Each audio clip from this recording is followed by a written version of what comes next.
Now these are the people of the province who came out of captivity of the exiles whom Nebuchadnezzar, the king of Babylon, had carried away to Babylon, and returned to Jerusalem and Judah, each to his city.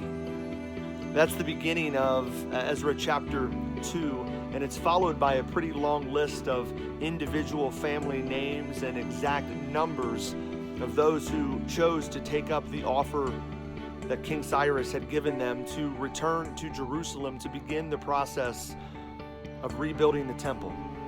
You know, it's pretty fascinating to understand that tens of thousands of people, many of whom had been longing for the day that they would be released from captivity and allowed to return to their homes to begin worshiping the God of their ancestors, tens of thousands of these people made this mass exodus, in essence, redeclaring that they belonged to God.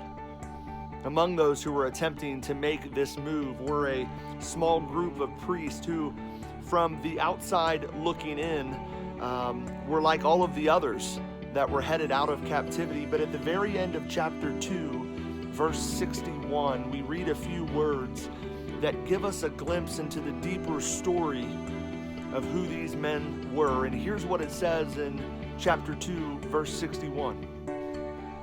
Of the sons of the priests, the sons of Habiah, the sons of Hakaz, the sons of Barzillai, who took a wife from the daughters of Barzillai, the Gileadite. And this is where it gets really interesting. And he was called by their name. So here we have these three families of priests who, from what we can gather from these verses, instead of remaining pure, instead of remaining undefiled before the Lord, they have chosen instead to marry and intermarry with the Gileadites, and have so greatly identified with them, the scripture says that he was called by their name. In other words, he no longer identified with his priestly role. He no longer identified with who God said he was. He found himself a new identity. He found for himself a new name.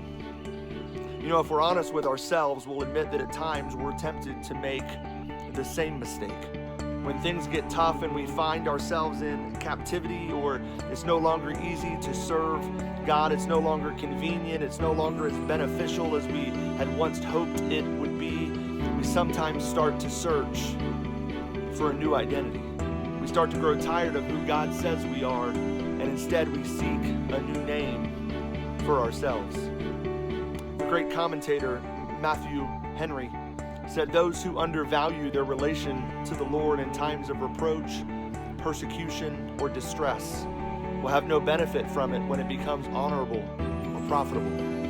Those who have no evidence that they are, by the new birth, spiritual priest unto God through Jesus Christ, have no right to the comforts and privileges of Christians."